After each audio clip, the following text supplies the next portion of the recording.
Alright, let's see if this is working. Maybe. Maybe. Oh.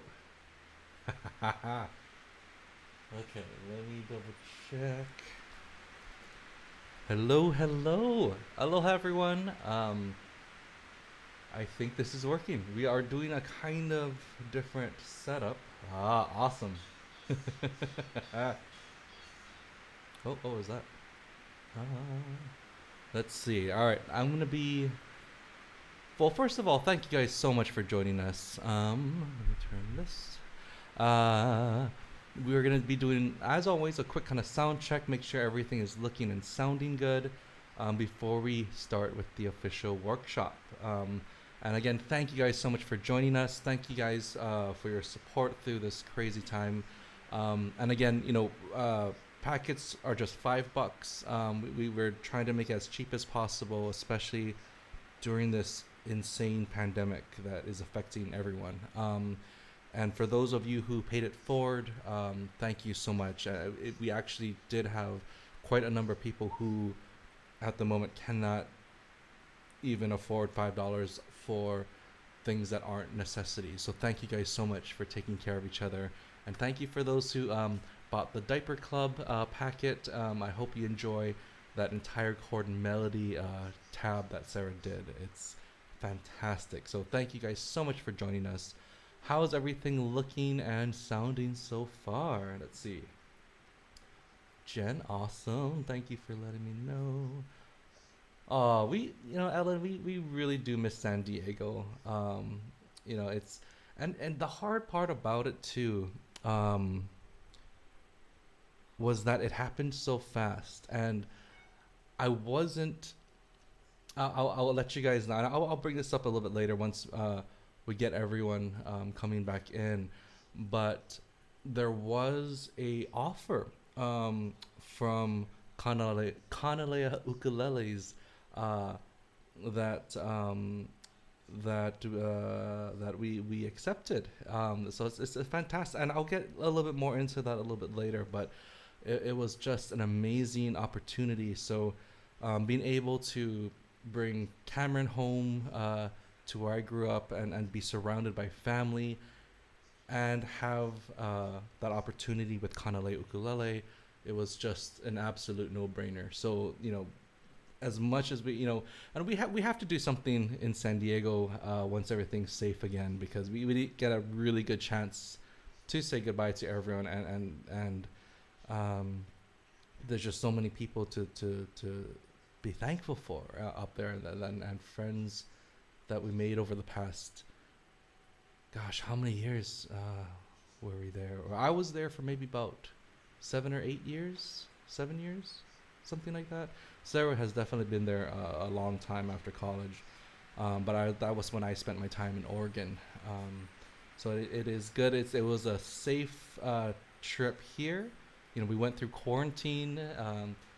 Herbalto Jr. came the first day we were back and brought over a ton of amazing Hawaiian food from Yama's, I think it was. It was just gorgeous. It was awesome. And then I think, he also brought over some smoked meat from Jake, and we haven't tried it yet. It's still in the freezer. I promise we will, Jake. But yeah, it's been a fantastic journey so far. And that reminds me, I have to prep a video into OBS once I'm ready to unveil that. But enough about us for a moment. How are you guys doing? Because again, there is so many things that are happening around our world, and we just hope you guys are safe, and just making sure that was locked in. I had a scare for a second. But you know I I feel so fortunate that we have the ukulele to kind of utilize in a time like this. Again, we always say how versatile and how community based the ukulele is, so it's amazing to see the community kind of come together and change throughout this time. Yes, you are hearing rain. We do have it. It is pouring. We are in Manoa at the moment, and it's literally that's all. That's what you're hearing is all rain, and it is glorious. I think I've seen it rain in San Diego maybe like 8 times. Awesome. And again, one of the things that I highly recommend, where it says in the chat box in the top, if it says top chat, you actually want to click that and go to live chat. That way, you know you're up to date, especially in the video. Make sure to click that live button just in case you jumped in a little bit later and it's slowly catching you up. But that way, things won't seem kind of out of whack. Um, let's see.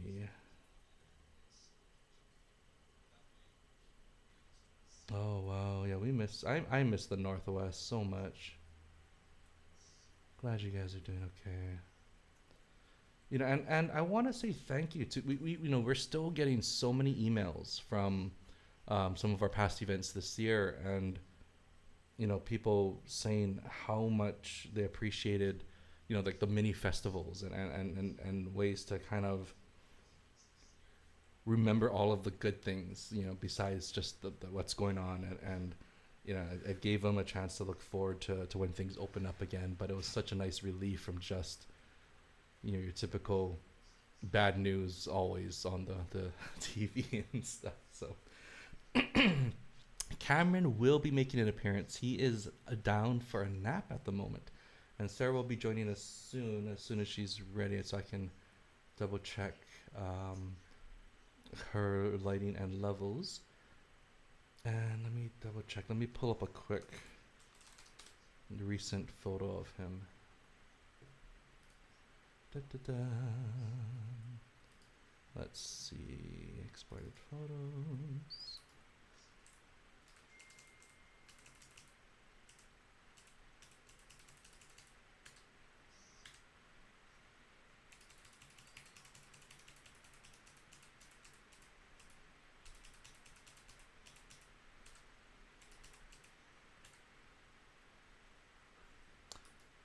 This one is of him, Cameron, trying papaya for the very first time.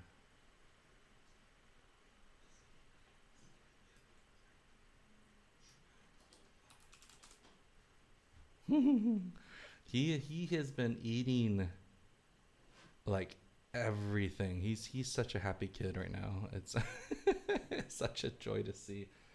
Oh, and actually, I was supposed to have. I need to put this on. Wait, is that one better? This one, maybe that one. Just so people don't think we started early. Oh my gosh. Yeah, and Regina, we had a long talk about that, and he's gonna be coming with us to everywhere when we start touring again, and it's gonna be, you know, we're still trying to find that line, but we know that he's gonna end up in everything as well, and but it is something we still have to figure out where to really balance that, because it is important, I know, but um, oh my gosh, yeah, the wildfires are horrible. When we left San Diego, the first thing Sarah did when she got off the plane was just, you know, she said, I forgot how clean the air is in Hawaii. So we're very, very fortunate, because even in San Diego it was getting pretty bad. Okay.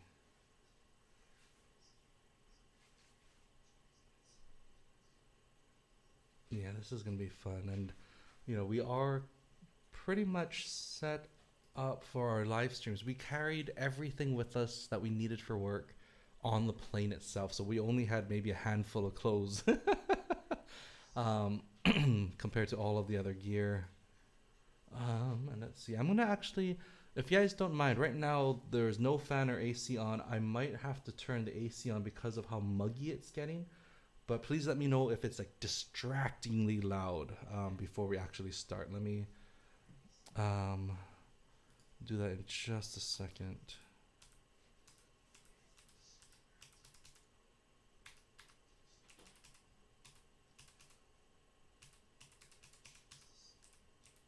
see.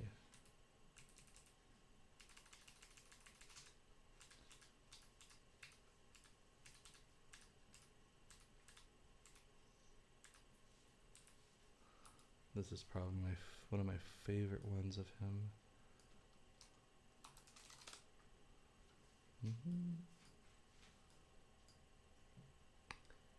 Okay, I'll be right back to turn on that AC. Please let me know if it's too distractingly loud.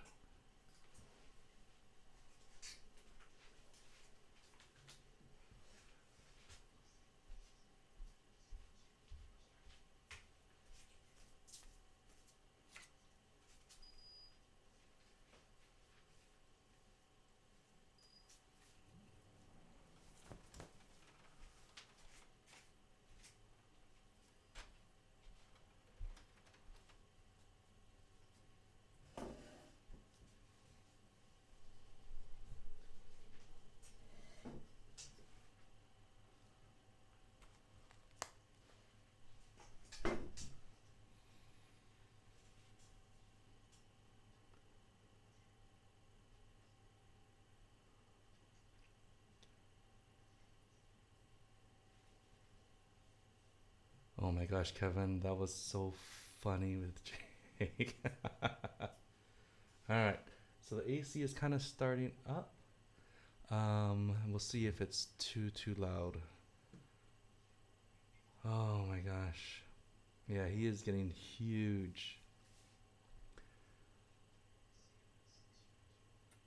And we've realized that sometimes there might be a sync issue. We have everything dialed, I think, on our end.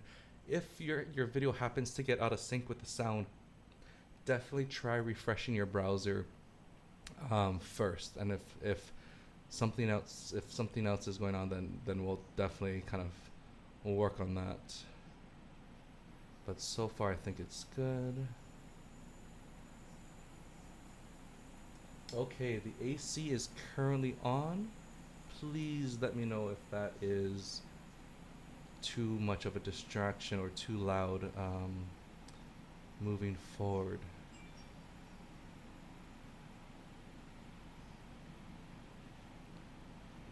Oh my gosh, and yeah, it's funny, we just had someone that mentioned signing up for our Hawaii. We had a sold out San Diego retreat that was supposed to happen um, this year that we had to postpone. So we are aiming for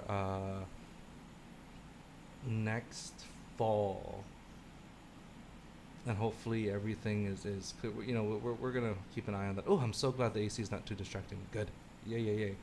Um, Okay, so that makes me happy because it was getting really warm and muggy.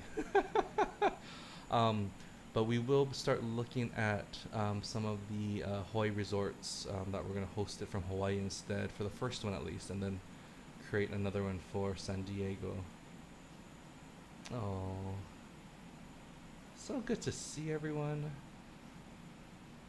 And you know, another thing that we were hoping to do was at least do like a West Coast tour to say goodbye to everyone. I mean, we had, it was not goodbye, but you know, we would have loved to stop by like U Space and then a workshop or concert there, or Island Bazaar, you know, Dave's Island. There's so many great places within an easy reach that we're hoping to spend some time with before we left.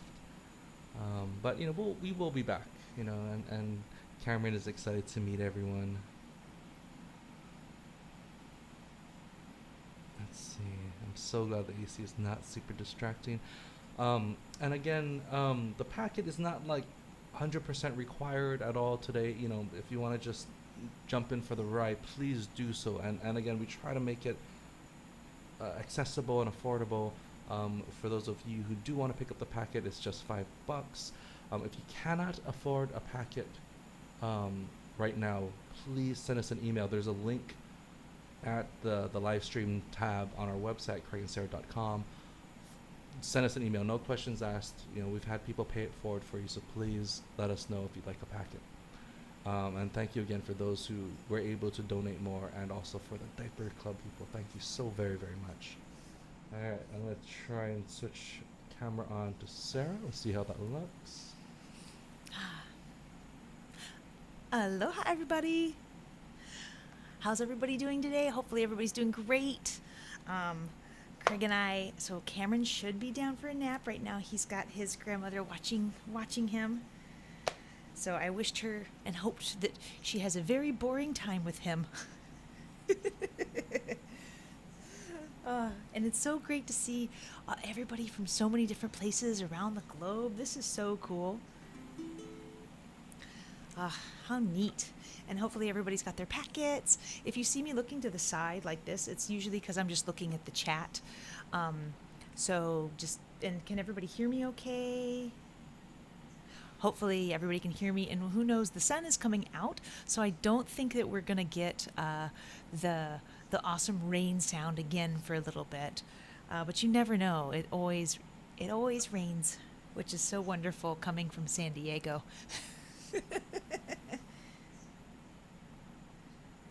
Aw, Bonnie, you're so sweet. Thank you. I love seeing. Thank you, guys. Oh, good. Everything's loud and clear. You can hear me. Fantastic. I'm just making sure that I have my iPad set up. So what I'm going to do today is the packet, you guys have, but instead of putting the packet up on the screen, I actually did slightly different graphics for us to put up that's just easier to read. Because I did music notation and stuff in the actual packet, that looks really tiny on screen. So I'm just so that you can still follow along with your packet. But if it's what I'm putting on the screen is just going to be slightly different diagrams just to make it easier so you can see for those of you that don't have a packet. And actually, is the iPad on? Not yet. I don't have it on quite yet. Yeah, I just want to make sure that my hotkeys are all set with that. 1 second. All right, it is up. Okay, let's see if this works. Well, So this will be like the graphics you see today, but if I was to open the packet, I'm going to go back and do. The packet looks really similar, but let me. You gotta talk into the mic. I will.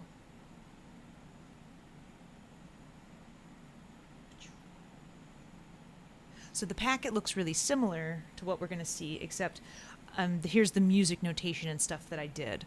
So you can still follow along with the packet, but just so that you guys know, we've got all the music notation and stuff in the packet, whereas I'm doing box charts for today during the live stream. Oh, this is gonna be a lot of fun. No. Yee. Yeah, we've been out of quarantine.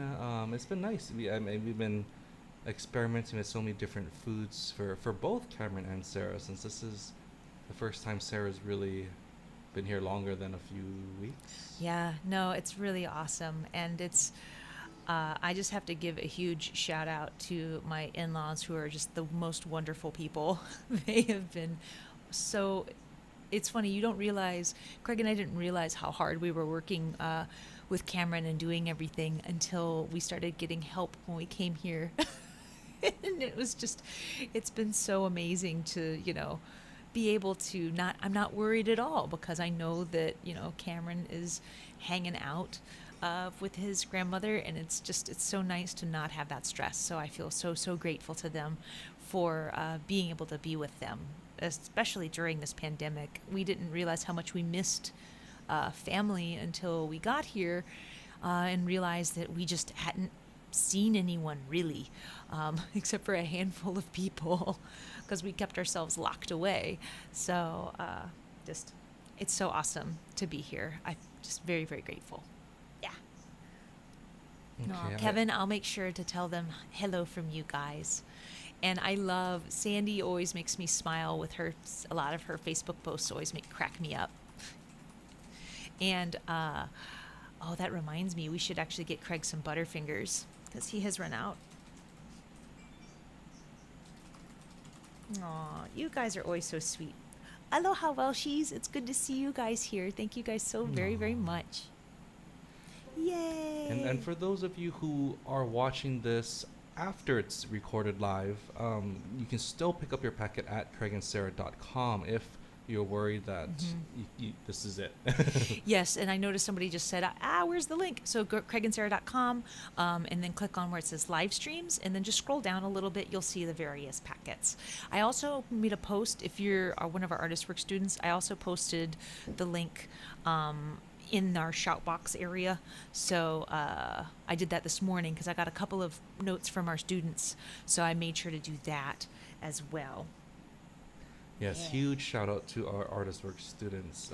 Oh, by the way, yes, the reason for this workshop is actually because of our Artist Work students. This particular song, a student submitted a video to us asking for feedback and used this song, and she played it and it was awesome. And I thought, I love this song. I forgot about this song. I love the Hollies. Hey, I want to, and so I got inspired to do this workshop because of a student. So thank you so much. And oh, Teko. Aloha, Teko. It's wonderful to see you. Thanks for joining us all the way from Japan. I know we are closer to Japan now. I'm actually excited about that. I'm really. And we really actually, excited. I want to say another thank you to our friend Cass. He had us for his Japanese online festival a couple of weeks ago. Yes, that was a lot of fun. It was really fun. And then our friend Fumiko, who manages the group Flowerpad, which if you have not heard Flowerpad, you definitely check them out. They're really awesome. But Fumiko was the translator for the workshop. And it was really cool getting to work with a translator and going through all of that. So thank you so much to Kias for having us at the festival. There is a replay. I think you can still find the link for the replay. Just look up KYAS Ukulele Festival, and you'll see he usually does one a month. And he has different guests. It's pretty neat. And he's a phenomenal player as well. And I see Brian Lee Bauer online. I hope the studio is coming together nicely. We're excited to see upgrades for that. I know. I'm super excited. Or updates, I should say. Not upgrades. Updates. Yeah, I want to see updates. Awesome. Verna, I'm really glad that you enjoyed the Japanese workshop. I know there was somebody who emailed us. I feel like it might have been you, actually, who emailed us about the PDFs for that one. If I will be sending you PDFs for it. I think in your note you also mentioned you knew we were busy prepping for this one, but I will send you the PDFs because you had a little bit of trouble with the download, so no worries there. And almost, we have 7 more minutes before we officially start. Woohoo! Aw. Hey, Aunt Lisa. Good to see you. I hope things are okay in Atlanta. This is so cool. Thank you, guys. It's really fun to be back up and running again. We missed doing these. It's a lot of fun to sort of reconnect with you guys again. And of course, you know that both Craig and I love to teach, so it's just. We are very grateful that we were able to do this. I don't know if Craig mentioned this, but our stuff still isn't here. Oh, I haven't. It's true. So we actually had movers come and pack our things and bring them. But luckily, mostly Craig had the foresight to pack up all of our live stream stuff and as well as a few other things and ship it ahead of time, which is why we're able to do this live stream right now. We're at our sort of bare bones setup at the moment. And all of our stuff still isn't here, which is fine. We weren't expecting it to be here. I don't think it's been shipped yet. I don't think from it's San left the Diego. mainland yet. So it's crazy. So you might see us wear some of these shirts. Yeah, thanks, Herb, for dropping off some great shirts. I know, at thanks, the- Herb. I love this shirt. It's Oh, super soft. I should have wore my Uke Friends Hawaii shirt. Oh yeah. I gotta go find that. Yeah. Let's see what part? Our favorite part of being in Hawaii. Besides family. Oh, it's hard to. I'm like, food, the weather. A lot of it's the food, I think. Yeah, family is number one for sure, and I think food might be second on my list as far as favorite thing besides family. Yeah, Neo's is we're actually using the same camera. Wait, no, I did get one new camera, but I'm not Yes, you using it did. currently. It's not currently one of the two that I you've seen. Uh, it's on the oh. but one of the big difference is because we have a little bit more space in this room compared to our San Diego apartment. Mhm. We get to we definitely have a little bit more room to play with the depth of field. So I'm glad you noticed that. That that makes me feel so happy. Yeah. Thank you. Oh, and don't worry, when I go to start playing and stuff, this graphic that's right Yeah. right there, it is gonna move. Yeah, I just want to make sure people who jumped in didn't think we officially started yet. Yeah. So. Got my tea. Oh, Irene, I actually did give an old webcam to Brian. Not an old webcam, but like an older webcam that we weren't using.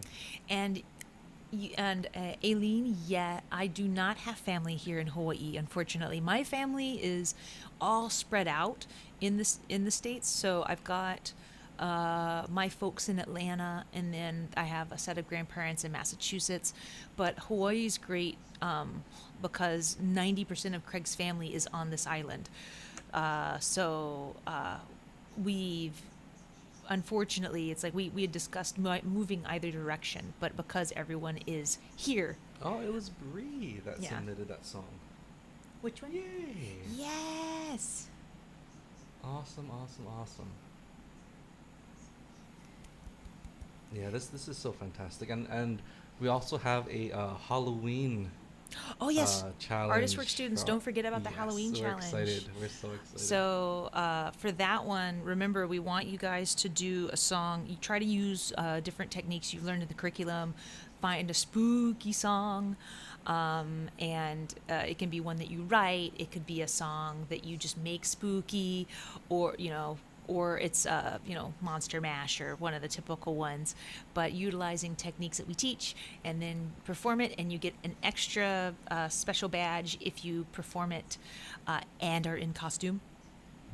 Yes. And Joe Garcia, thank you so much. There is a lot of tweaking we still need to do, but I'm really happy with what we have so far as the kind of base to work with, and we did get a. Let me see if I can. Let me see. Oh my God, you have the GoPro set up? So I took the signal from that guy, so when I do my close up for my teaching part. Oh, I let's see.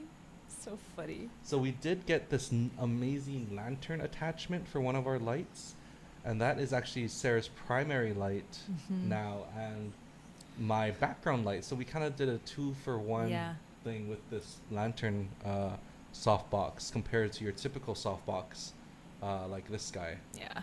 So a lot of little things that we're still tweaking here and there, but slowly kind of building it out now that we know we're here for a while. And somebody had asked, has Cameron been to the beach yet? No, but he has been in the pool. We try to take him every day in the pool. He loves it.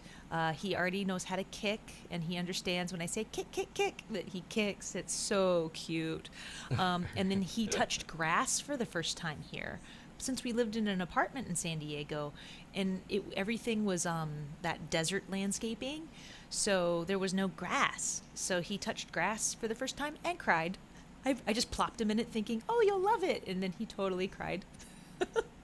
But he's okay with it now. Oh, Aaron, instead of sending tea to us, you guys just have to make it all the way here. That's what I think. Because that's so much cheaper, Craig. Actually, it would be more fun, even though it is definitely pricey. I'll be right back. I have one tiny Fu Manchu hair in the corner that's how funny. poking me real quick, and then we'll get started. Let me do that real quick. Okay. It's just enough to annoy me.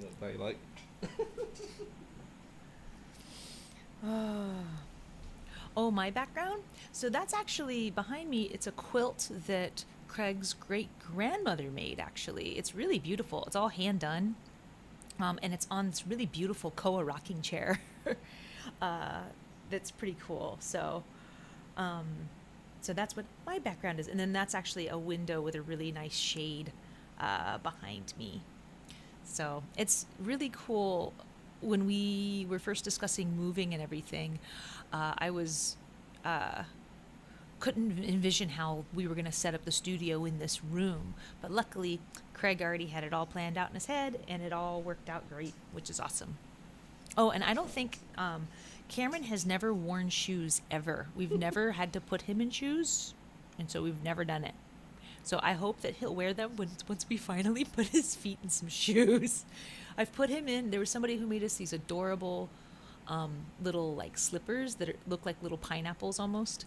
We put him in those once when he was really little. But yeah, he's never worn shoes. He's going to be like his dad. And like me, actually. I'd actually prefer to be shoeless as well. Okay, let's get started. Let's see. And shame on you guys. I had 2 little hairs that no one said anything. It's okay. It's okay. Is there a program? Ron, you can definitely go to craigandsarah.com. Oh, but there wasn't a program with the download. There should have been, Ron, there should be a PDF. Well, the PDF should be there. I'm actually going to email you the PDF real quick, but there's no breakdown of this is exactly what we are covering with the packet, if that's what you're looking for. But I know I have your email address, so I'll send you a packet real fast just to make sure that you have it. Perfect. All right. So before we get into the meat and potatoes of today's workshop, I'm going to spend about 6.5 minutes on something that I've been getting a lot of responses from. A lot of people are still emailing us saying that how much they enjoyed my muting and scratching workshop. And there were a couple questions that came up, and even one from our Artist Work students just in the past few days. So I wanted to spend a few minutes talking a little bit more about utilizing this technique and how to make it even more incredible. All right, so let me grab this guy. Good enough. Okay, I'm gonna turn off the sound check thing And since we also, officially started. By the way, just letting you guys know, I am doing emails right now. So if you hear clicking, I'm just emailing people who are saying, "Help! I don't have my packet." All right, so everyone, please get your uke out. Play an A chord for me, 2-1-0-0.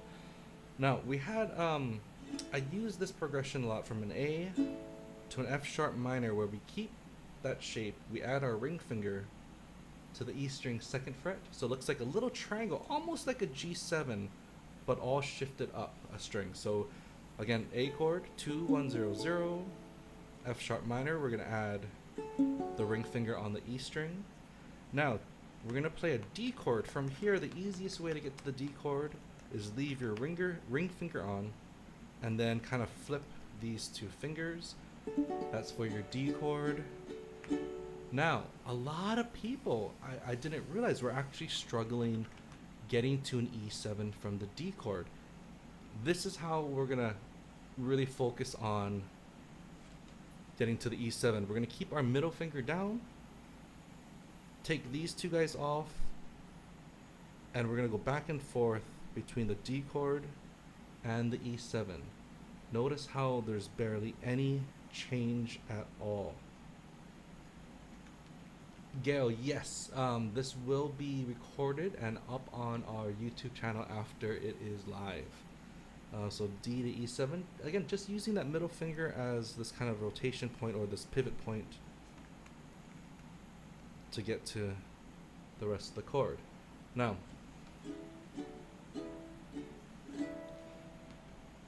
we're talking about the mutes. Now, one issue is a lot of people said with the E7, they can't comfortably take their pinky and touch all 4 strings.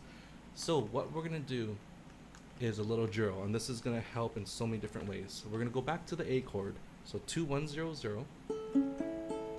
Now, the 2 strings that we're currently touching, and I'm going to switch cameras for just a second to get a kind of closer up view. So we have 2-1-0-0. I'm going to pluck these 2 strings, the G and the C.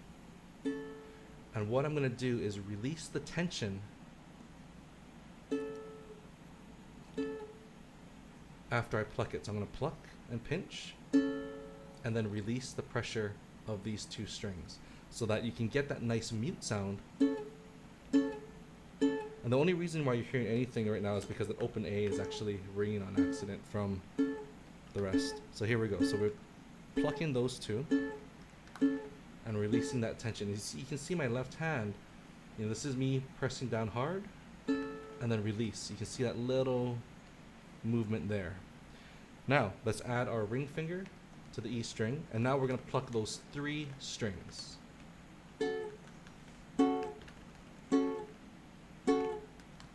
So again, you're going to squeeze and then release. Squeeze, release. Squeeze, release. And then for the D chord, the same 3 strings. Squeeze and release. Now for the E7, we're going to pluck at the same time the G, C, and A string because we're not touching the E string. So we're going to pluck those 3 strings and release. Now, what this is going to start training you to do, and I can raise the volume just a hair. Oh, Give me perfect. 1 I was going to second. mention that to you. Thank you guys for letting us know. So one thing that we can do, that's helping us do, is that if for the A chord, for example, if we can mute these 2 strings with just the left hand, then our muting fingers only technically need to mute the E and the A string. But the A chord is easy to get all 4 down. So let's practice that.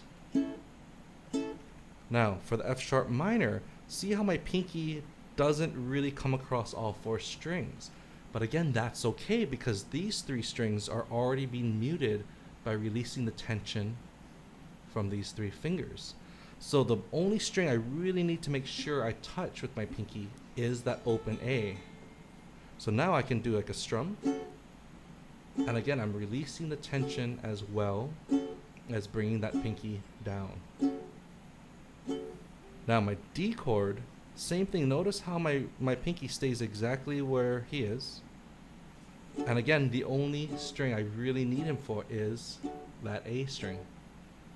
Now when I get to the E7, same thing. My pinky doesn't need to go across all 4 strings because again, I'm releasing the tension. So again, now the only string I really need to touch with my pinky is that E string. Because I'm releasing the tension in the rest of my hand. Now, this is also helpful because if you notice, my wrist is nice and straight, correct? When it's out here, it wants to take my pinky away from the rest of the strings. So again, really focusing on that notch. And this is again explained really well in that workshop we did for Twin Cities Uke Club. I think my boot camp. And that's another live stream that we did a few months ago. But if you watch all my chords now, going from the A with the mute, F sharp minor with the mute, my D chord with the mute, to E7 with the mute.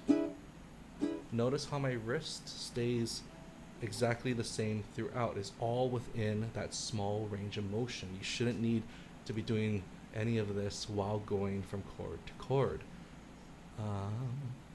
So again, and this is going to be where we can get a lot of that percussive sound and elements.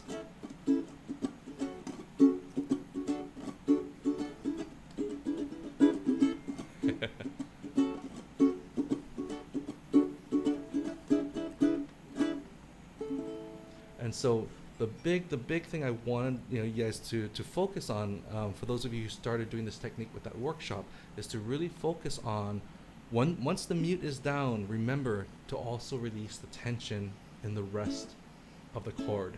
That's gonna exponentially make this a lot easier to get under your hands. All right, so I just wanted to spend a little bit of time on that, and again, thank you for the continued support and emails, again, talking about all the workshops we've been doing. And again, I'm hoping to do a couple other follow-up workshops down the road that kind of pushes this technique even more, because there's so many cool things that we can do with it. All right, so I'm going to turn you over to Sarah. Aloha, everybody. So, and also to add to that, I've actually been working on a series of workshops where we're going to go over how to make one song have different feels. So, like how to turn a tune into a jazz waltz, how to make it a bossa nova, how to make it a swing tune, etc. Because I think that that would actually be something really, really fun, and we would just take the same song, and then you'll be really good at that song by the time it's over. But each stream would be a different technique. Or a different feel that we can go over. So that's another little series just to kind of keep your eyes peeled for, because I think it's going to be really, really fun. Pat Manzo, you accidentally requested the wrong packet. I think we can, if you would just send us a quick email, that way it pops us up for us right away, so we don't have to find yours. It would just be faster for us. If you can do that for us real quick, we can definitely send you a packet. That's not a problem. I've been trying to answer. We have been trying to answer folks as quickly as we can, and try to get the packets to you guys. So thank you. Let's see.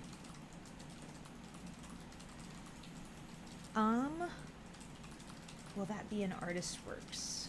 Yes. So for Artist Works, actually, Craig goes through, and there's a full breakdown of muting and scratching in all of these mini lessons. It's actually really, it's more in depth than it's more in depth than the live stream, because it's within our group of lessons.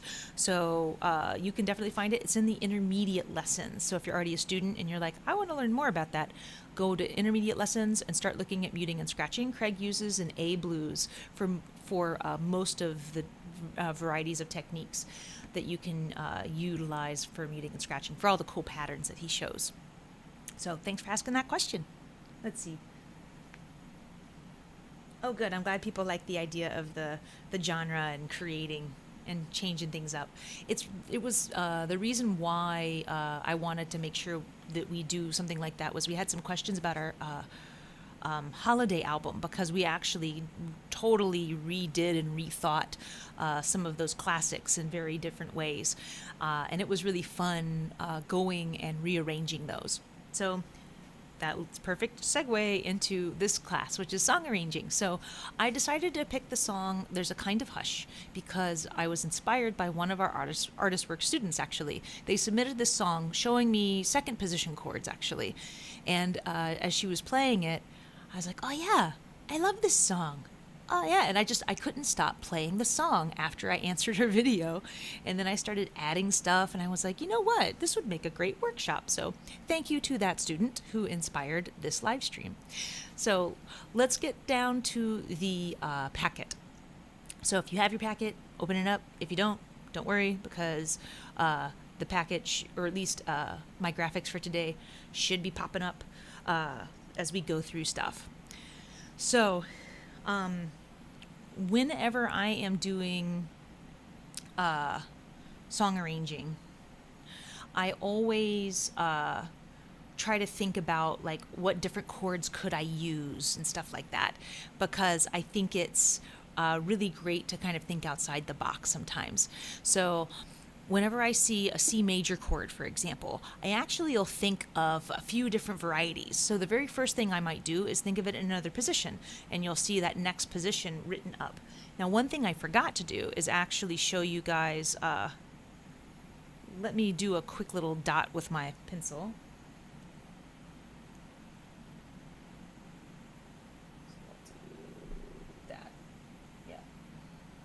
So the reason why I did that is that little purple dot that I just did on that second position of C is optional, especially if you play high G. If you play low G, it won't sound quite as good, but that is it's on the 3rd fret. That's why I have that bright red 3 written there, and it's just going to be 5, 4, 3, 3.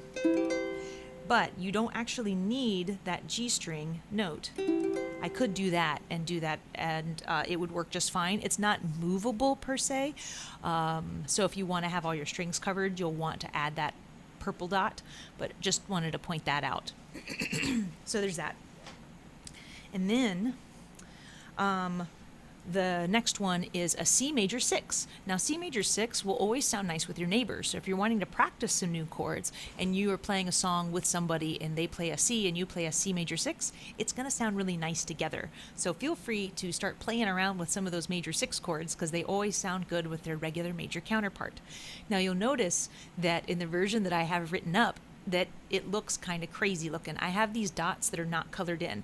And the reason for that is usually when people hold this chord, they do a full bar and then they do a partial bar with the ring moving over.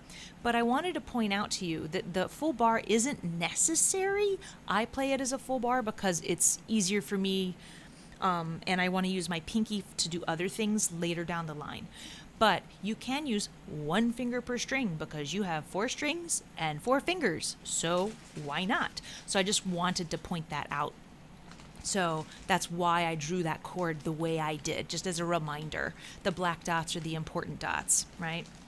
Then the other option that you also have is all open strings. This is also a C6 chord as well, but I figured I'd write up the harder version because I could just write open underneath it, right? Then we have a slightly trickier variation, which is C major 7. If I'm playing by myself and I want to make a song have that major 7 chord in it, I go for it because it just has a very different sound. It's a little more dissonant because it has 2 notes that are a half step from each other. And so there's a little bit of grind there. But sometimes you want that sound when you're arranging a song. So just real quick, when I have a major chord, I will play either that major chord in another position, I'll play a major 6, or I might play major 7 if I feel it calls for that. Okay? So those are my major chord options. I'm going to go ahead and move on to the next set of chords, the minor chords. So for minor chords, I have A minor listed. And you can play A minor in another position. I feel like the regular minor triads, most of them are kind of hairy to play. You'll see the second position one that I have, it should remind you of G minor, but with an extra finger. And in fact, I can make a dot purple.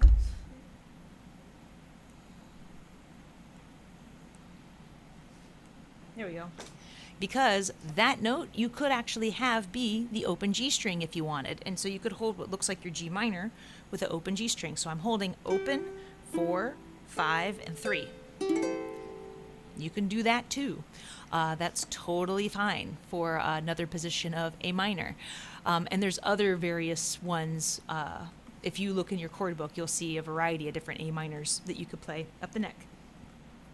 What is a minor triad? Excellent question. Thanks for asking. That was just a fancy way of saying a plain Jane A minor. Any plain old minor chord and plain old major chord, meaning just minor and major, no other fancy numbers next to it, are made up of 3 notes. Hence it's called a triad. But wait, I am playing 4 strings, you say. Yes, you are, but one of your notes is going to be doubled. So if I'm holding this A minor chord, for example, the G string, I'm holding an A note, which is the same A in my open A. If I'm holding the second position one, this G string that's open, and then this 3rd fret on the E string. Oh no, whoop. What was I thinking? I'm so sorry. Sorry about that. Actually, on this one I have got, oh yeah, here it is, sorry, the E string, the 5th fret. A. Sorry, that's my A note. Hold on. C. So I have A, E, A. Sorry, G. Oh, this is an A minor. That's why. That's an A minor 7 that I'm holding. That's why that works. I'm so sorry, guys. So yes. So let me back up just a quick second because I just caught myself. So this chord that you're holding where you have an open G string, replace that purple dot that's on the handout. That is actually making it a fancy A minor 7 chord. It is no longer just a triad, meaning that each string has a different note on it. So sorry about that. But if I was to play, say, a regular C chord, that just has 3 notes in it. I have 2 C's here.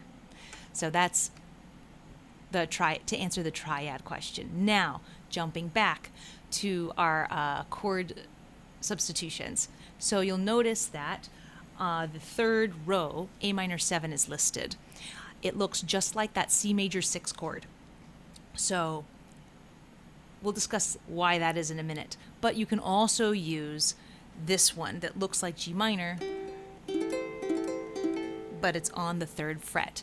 And that's basically your second position that I have listed, A minor, but without that purple dot. So what a difference one little note makes, right? So let me double check. Yes. So A minor 7 and C6, just real quick, because I want to make sure I have time to get through some other stuff. You will find on your uke that you will have many chords that look alike. And those chords that look alike are going to be related in some form or fashion. The very first one that most people run into that look alike are going to be your major 6 chords and minor 7 chords. They look exactly alike on the uke, but they are technically different. Now, at first it's exciting because that means it's less you need to memorize, right? But then you're frustrated because you think, how come you can't just call it one name versus the other name? Well, it has to do with the key you're in and the context. What chord comes before it and after it that tells you the chord's real name. The real name is going to be important if you're playing with another musician that's playing a different instrument. If you are playing with another uke player, you can honestly call it whatever you need to in order to get through the song. If your friend knows it as C6, just say, oh, play that thing that looks like C6. It will be just fine. But just remember that A minor 7, you can play it as an open chord or you can play it fancy with all of those crazy fingers. Just FYI. And then the other option that you have for a minor chord is a minor 6 chord. It's a little more tricky because it's a bit more melancholy sounding, but I think it's just a gorgeous chord. Right? So you can definitely use that one, but it won't always sound good with your neighbor, the way an A minor 7 will. So there's our minor potential substitutions that we could use. Now, one thing just to keep in mind that I forgot to mention, so I'm going to back up just a second, is that for minor 7 chords and major 6 chords, does anybody know the relationship between a C chord or a C, the key of C, and the key of A minor? I will pause momentarily as the chat blows up with the answer.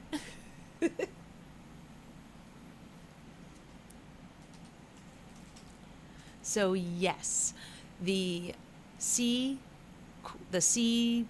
major, A minor is the relative minor of C major. What on earth does this mean? It means that they share the exact same scale notes. A C major scale is C, D, E, F, G, A, B, C. And an A minor scale uses the exact same notes, but just starts on an A. So because of that, because they share the same notes, that's part of why those chords are going to kind of look alike on occasion, because different variations require certain notes. And because they're all the same notes, they look the same. So anytime you have a major 6 chord, its minor 7 relative minor will look exactly like it. So if I held a B flat 6 chord, that's also G minor 7, etc. But that's a digression. I'm going to move on because I want to make sure we get to playing some music.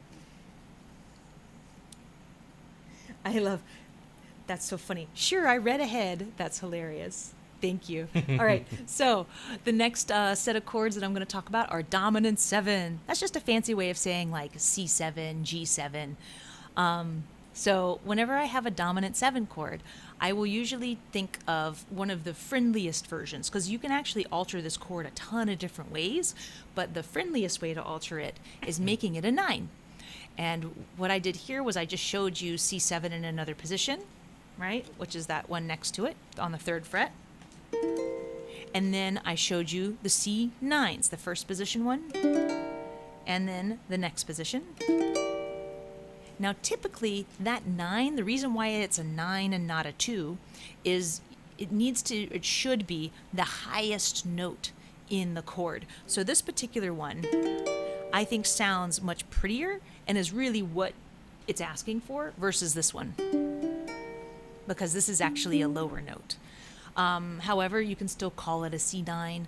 On your uke, you can't always make that note be the highest note. Fun fact, if you want to make any chord be a 9, whether it's a dominant 9 or a major 9 or a minor 9, all you need to do is find the root of the chord. So, for example, with C, the root of a C chord is C. So if I'm playing, say, a C major 7, and that's open, open, open 2, and I wanted to find the C note in this chord, it would be my open C string. I would add the 9th note, which is a whole step or 2 frets up from the root, 1, 2, add a finger. I'm playing open 2, that is a C major 9. It also looks like 2 other chords that you might know as well. It also looks like E minor 7 and G6. That is for another lesson. But just know that that would be how I would make any chord be a 9. Find the root and then add it.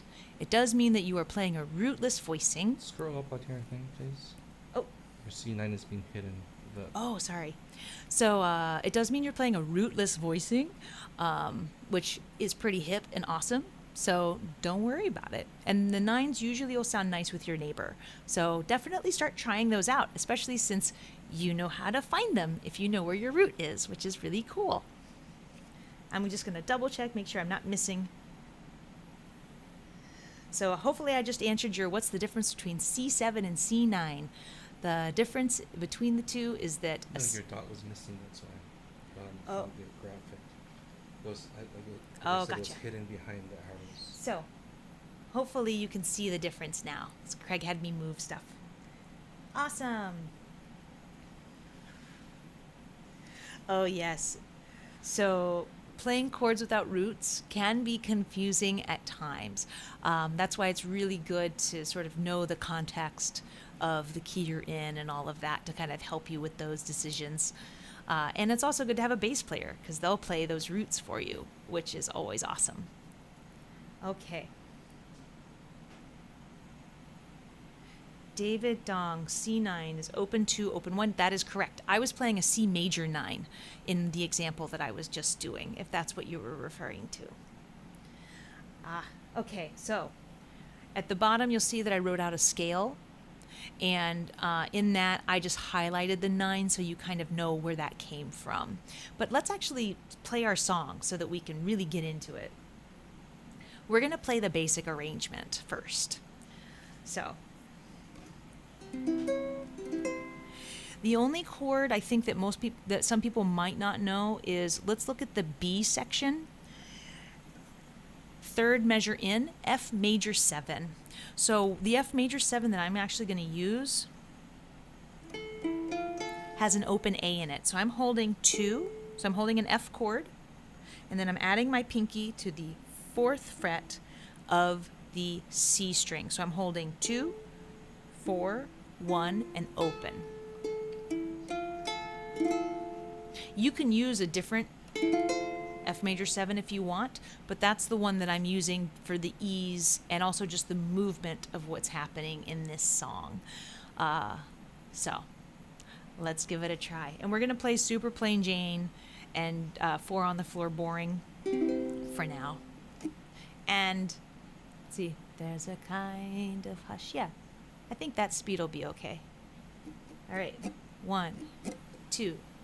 1, 2, 3. There's a kind of hush all over the world tonight. All over the world, people hear the sounds of lovers in love. You know what I mean? Just the 2 of us and nobody else in sight. There's nobody else. Hear the sounds of lovers in love. So listen very carefully, major, closer now, and you will see what I mean. It isn't a dream. Actually, let's pause for one moment. So, One thing that you might notice, particularly in that chart that that I have, is that we had a symbol. So that symbol looks like a line with the two dots. That just means that we're going to repeat that phrase. So, but we'll pause for just a second. Okay, so let's. Yeah. So that little symbol just means repeat what was in the measure prior. So, so just real quick, let me go over that F. So we have F, then the D minor, and then I add my pinky but leave that other finger there. Right? So that as I'm going through, it should kind of remind you of I'll see you in my dreams. Right? So it's that kind of movement that we've got going on for that. So I think we can go back and go through. So let's start at that B section again, shall we? 1, 2, 3. So listen very carefully, closer now, and you will see what I mean. It isn't a dream. The only sound that you will hear is when I whisper in your ear, I love you forever and ever. There's a kind of hush all over the world tonight. All over the world, people here just like us are falling in love. And G7 if you wanted to start over again, right? So that's the basics of our tune. So now what we're going to do is we're going to go through and start looking at some variations. So the first variation that we're going to use is going to be a C, are going to be our second position chords. So for the second position chords, I have them listed, and you'll see that I used box charts. For these box charts, I have got each. Turn off the Wi-Fi on iPad. Oh, sure, not a problem. Oop. There we go. So for the box charts, we are in 4/4 time. So if you see one chord in the box, that means that it's 4 beats. So we're going to use the very top one. And so some of these chords might be new for some of you, some of them might not. So let's just go through them real fast. So I'm going to be using that 3rd fret C that should remind you of a B flat chord. So I think maybe what we might do, if it's okay, let's have the camera go back to showing my hand. That way you get an up close of how I'm holding the chord. So I've got 5, 4, 3, and 3 for this. Now somebody's saying they're missing sheet music, they're missing the music. Remember, what I'm showing on the screen isn't necessarily what's in the packet, because you actually have music notation that has the chords listed. So you can just follow along with what's in your packet, and it should be just fine. I just did this for ease of showing on the screen. So this is our C. And then the next chord listed is an E7. And I am barring the 4th fret, and then I'm adding a finger to the 5th. Right there. That's our E7. And then our A minor chord, I have my index there on the G string, and then I form what looks like G minor. Now you could just kind of cheat and play that open G if you wanted. I'm not going to knock points off of your score. So then the next chord is going to be an F, and that one, a lot of people start this chord by putting down their index and then putting 3 fingers down, which is 5, 5, 5, and 3. But actually, I recommend if you actually start with the 3 fingers first and then add your index, you actually find that there's a bit more room. I know it seems kind of odd thinking of it that way, but if you can, do your 3 fingers first and add the sky. Also, some people are comfortable barring 2 strings, the G and the C, with the middle and then adding a finger here. You can also do that as well. I'm not picky about how you get it done, but just good luck with getting it down. That's our F chord. Then next we have our G. Then next we have our G7. Our G7 chord is going to be 4, 5, 3, and 5. So for this one, you'll see that I have a little purple dot on your G string. That means that that G string could be open. So you could actually hold what looks like a giant G7. So that's open 5, 3, and 5. So you could use that instead if you wanted, instead of that full G7. Okay? And I'm actually going to move my iPad over here. No, I'm not, because that's going to block the view. That's okay. So I think that's everything. So let's do a nice tempo del lerno as we go through just a verse using potentially brand new chords for some of you guys. 1, 2, 3. There's a kind of hush, E7. And actually, before I move on, I just want to show you, I'm probably going to use my middle finger for that E7 because it makes that transition for me a little easier. So let me do that again. There's a kind of hush, E7. All over A minor world. 3rd fret, C7, I missed that one. All over the F, the world. You can hear the sounds of lovers in love. We'll do G7, let's try it again. You know what I mean, just the C, 2 of us. E7.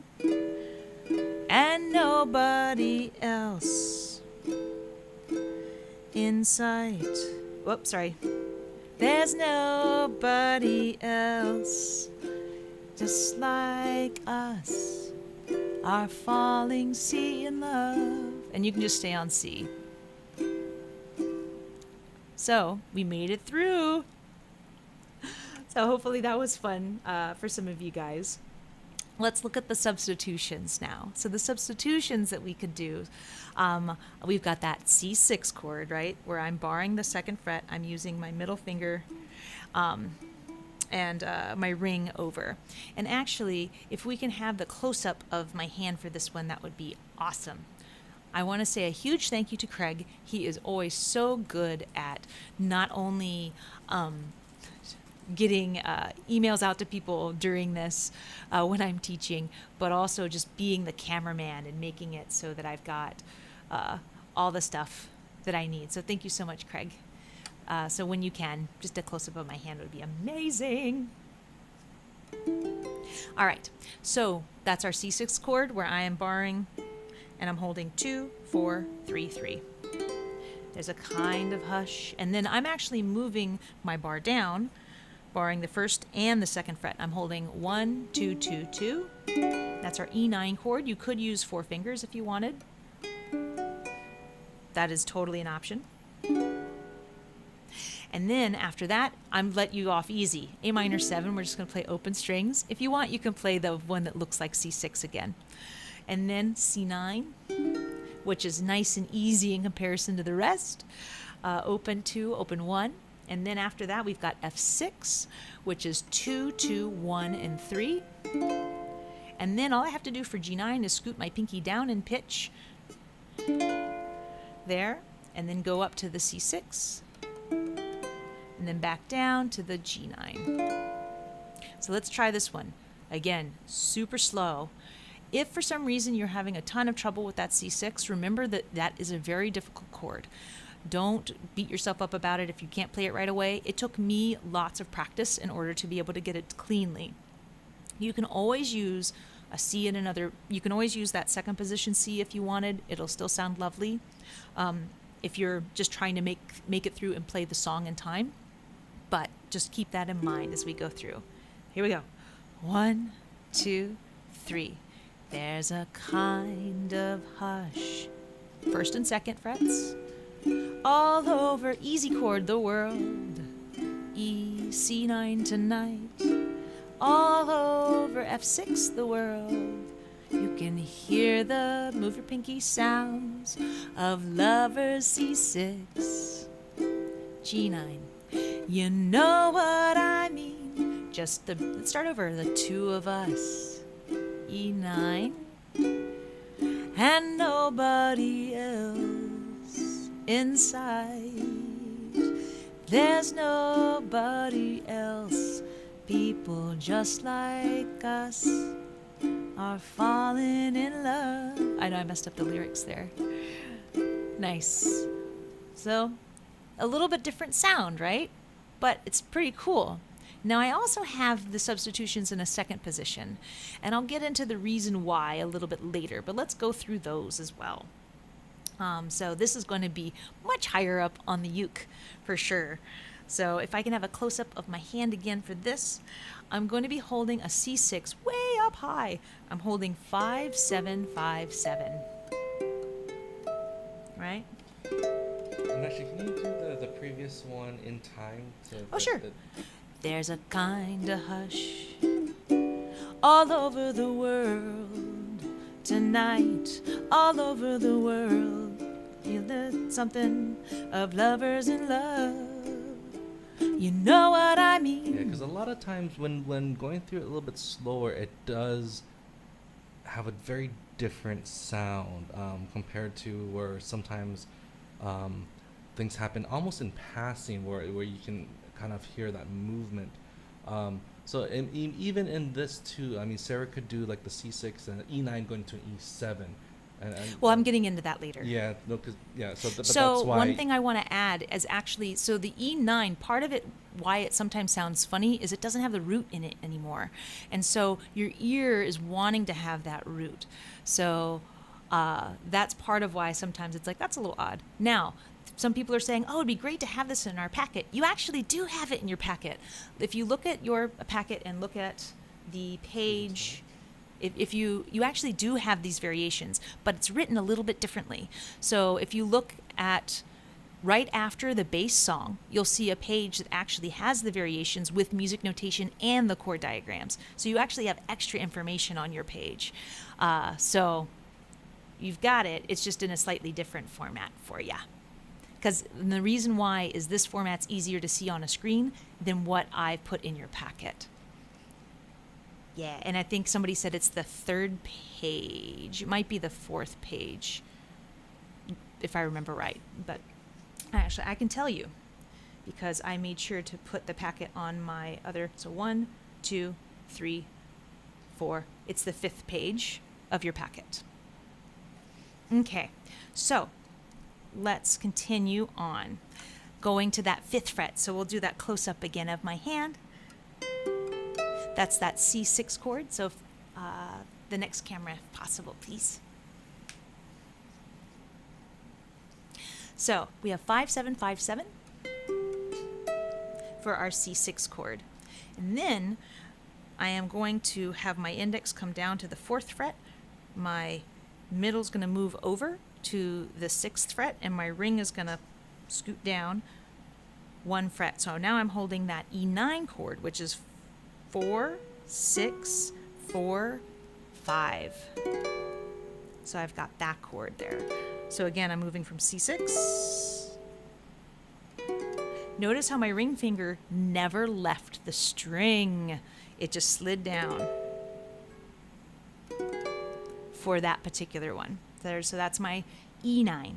Then A minor 7, I left it easy for you. I did all open, but you could play this next position, which is found in the variation above. But I kind of just gave you a little bit of a break. And then we have a C9 chord, which is that second position, C7, adding that 5th fret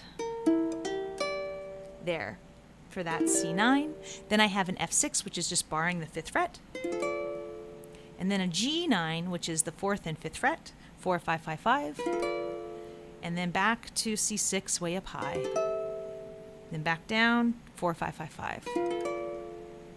Let's do this super slow. And you're going to hear the rain because we have lovely showers coming in again. All right. Here we go. 1, 2, 3. There's a kind of hush, move it down, all over the world tonight, all over 5th fret the world. You can hear the sounds of lovers in love. You know what I mean. Try again. Just the two of us and nobody else. Or you can use this position one. In sight, there's nobody else. We're feeling good, just falling in love. Woo! Super high, right? But the chords are really beautiful. They sound quite pretty. So, excellent. Oh, good. I'm glad people are enjoying it. Thank you guys so much. So, let's move on and just talk about why I made you go through all of these variations. We're now going to create some cool movement in our song. So I have actually done the verse, and this is going to be on the next page, page 6 of the handout. And you'll see that I've done a mix of things. So we are starting with that high up C chord. Now, one thing that I thought about was I loved how I have this going to that E9, and I'm looking at my E string my A string, and I'm thinking, okay, in this chord, I've got that note happening on that 7th fret, and I'm moving to the 6th. Can I play a chord to walk down to get me to target that E7 or E9 chord?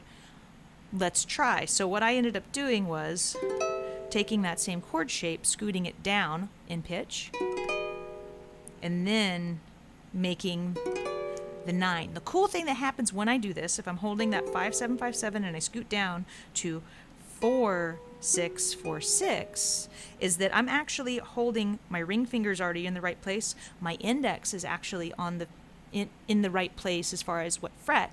All I need to do is lift off these two fingers, which some of you may recognize. This looks like the spider exercise that Craig will sometimes teach.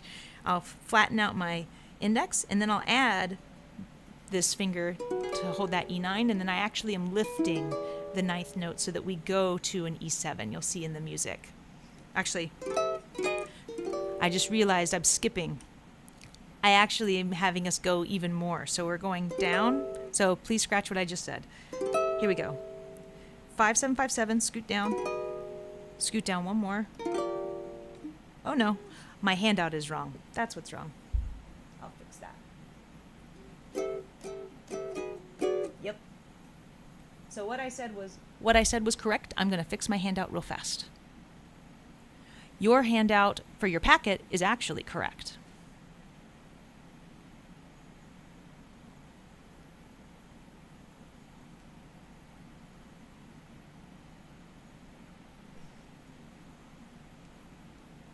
That's fine.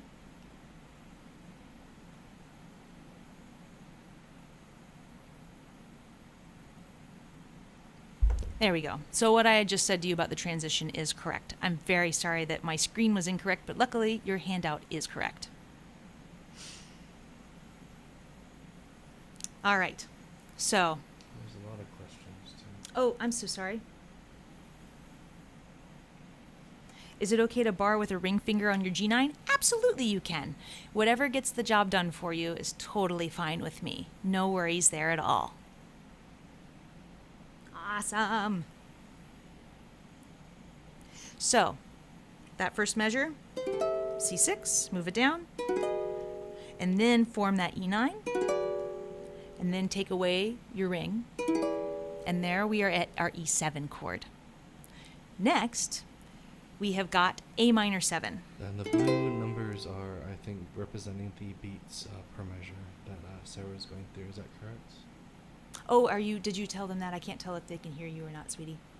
I'm asking if that's correct or not. Is that correct? So the blue numbers underneath are going to be the beats, but I haven't gotten there yet because we're not playing it in time right now. So don't worry about those blue numbers just yet, but I will get into that in just a few minutes. But thanks for asking about them. So I am now on the second row. So I'm holding that A minor 7. And all I'm doing there is I'm scooting it down in pitch. And then I'm scooting down again for the next measure for G minor 7. You could rearrange your fingers if you wanted to, but I tend to just scoot down the whole shape. And then C9. So again, starting with A minor 7 again, I'm going to hold A minor 7. I'm going to scoot it down, and scoot it down one more time, and then scoot my middle finger over for C9. And I've got that.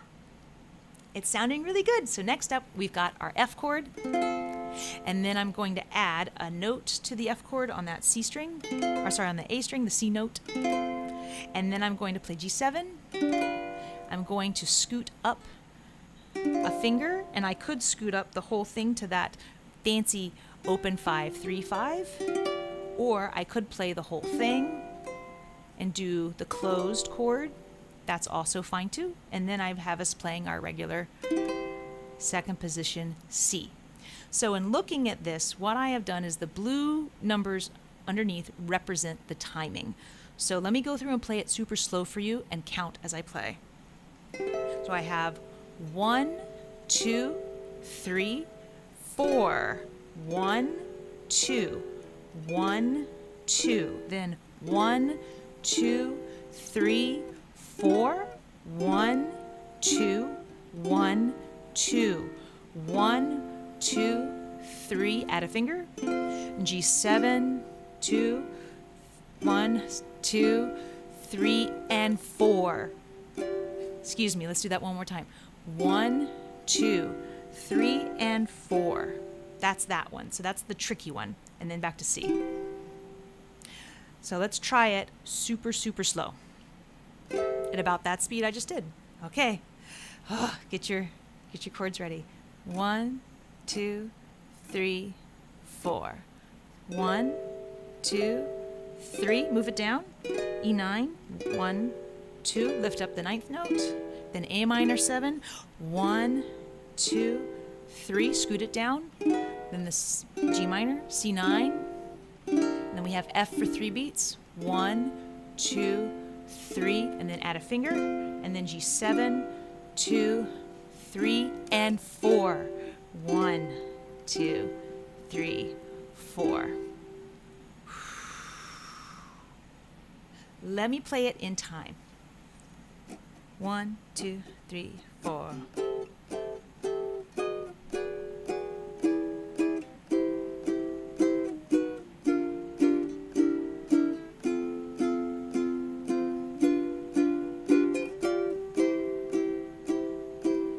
That's what I've done there. So I'm going to play it in time and sing along with it. There's a kind of hush all over the world tonight. All over the world you can hear the sounds of lovers in love.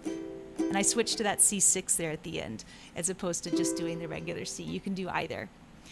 Now, I might actually change up rhythmically what's going on for my arrangement, but as I'm learning the chords, I'm going to keep my strumming very plain and very simple. So that is what I have done for creating movement. And you need to know some of the different chord positions and kind of look at where you're heading in order to be able to create some movement. So you can see what I did was I had our C6 aiming for that E9 chord, and then my A minor, I'm aiming for that C9, and then getting there. So those are the two big movements that I made happen with our verses.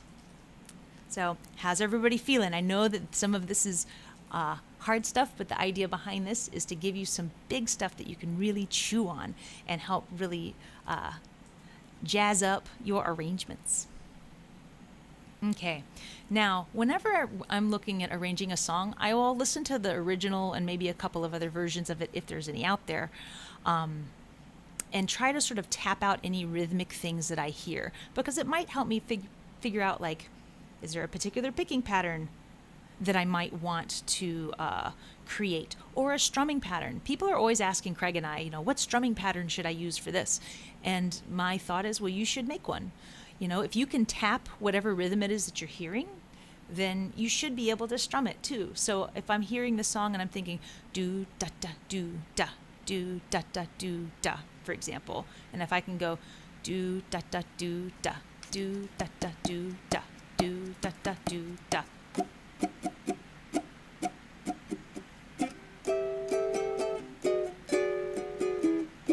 I could do that for this song if I wanted. I might do a slight variation, but that's one thing that I try to do whenever I'm trying to come up with my strumming pattern or trying to recreate something that I'm hearing. So remember, if you can tap it, you can put it on your instrument. It's tricky at first maybe to do, but you'll get used to it. And I think it's really cool if you can, your first instrument is your voice. Utilize that to help you get what you think you're hearing. And I hope you guys can hear the rain. I love it. It's so wonderful having rain. We've lived in San Diego where it's been dry for so long. In the packet, the G7 sus and the G7, thank you for pointing that out. Yes, in your packet, there was a weird glitch that happened that I didn't catch until afterward. Yes, the G7 sus and the G7 in the next position got mushed together. Just rewrite it for yourselves. I'm really sorry that happened. I think that's the only weird glitch that happened, but thank you for mentioning something about that. Yeah. I'm just double checking, making sure I'm not missing other questions.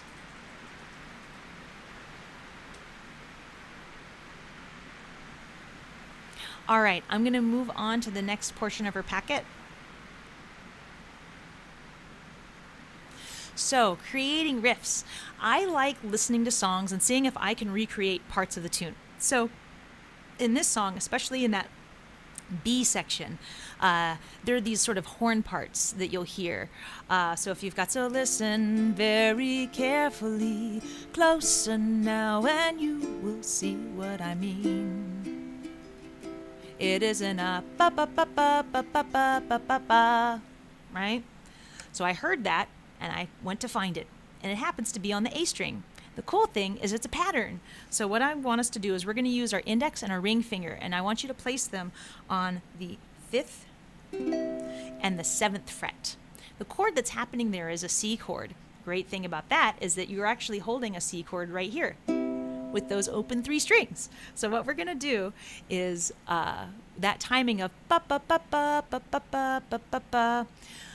We're going to end up creating that. And I actually have the timing of what we're going to end up doing written underneath everything. You'll see that 1 and 2 and 3 and 4 and I have things circled. But let me get to we'll get to that in a second. So I've got my index and ring on the 5th and 7th fret.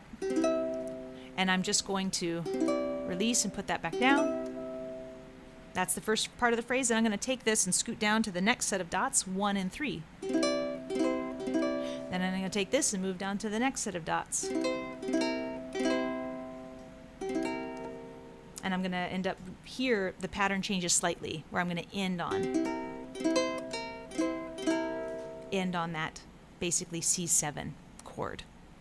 So again, I've got 1 and 3, scoot down, and then that extra there. And that's that phrase. Timing wise, you'll see what I have written, and it's actually written with the sheet music in the packet. But here I have the 1 and 2 and then the and of 3 and the 4 and circled. That's what's going on for that first half. Let me just play it for you. So I just realized, so here, and then go down to your index.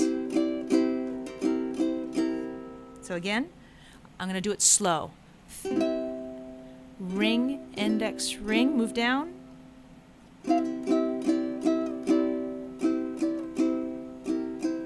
Again, so I'm going to take that, scoot down, move it down, and then index. I'm going to speed up.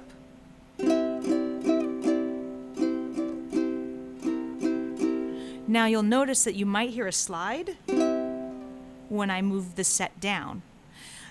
I'm not taking away any pressure. I'm just taking it and moving it down as I go through this. Now you might decide you'd rather do hammer-ons or pull-offs and things for this, and you certainly can, but that's how I end up doing this transition. Now you could do it how I did the very first time, where I could actually scoot down my index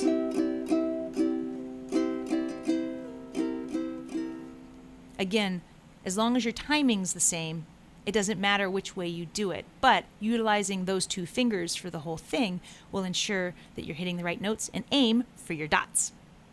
Let's see. Awesome. Good. Thank you guys so much for all of your comments and things. I'm glad that it's sounding good. Now, the next part that I'm going to have us do, and this is the last part, is we're going to use different positions of G7. And that phrase happens again during a G7 chord. Now, so let me go through.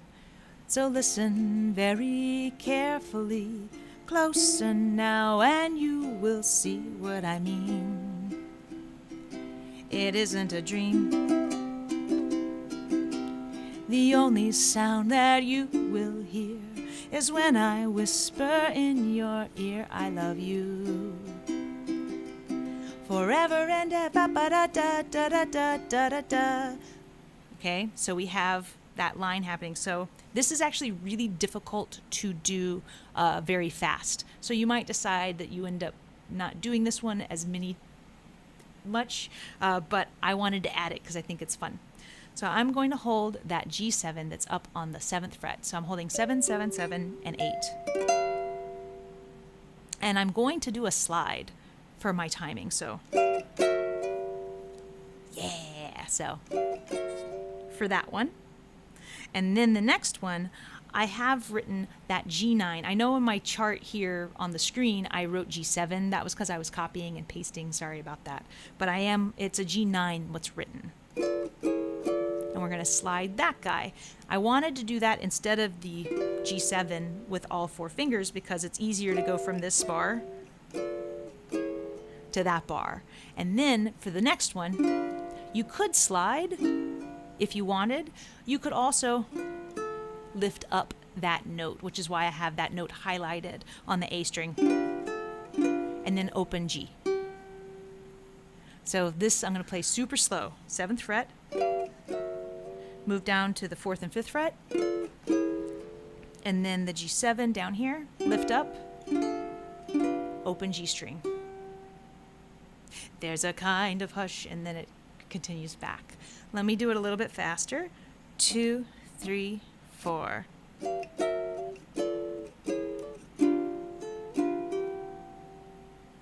Sounds pretty cool, right? So we have this one. Then you have this one.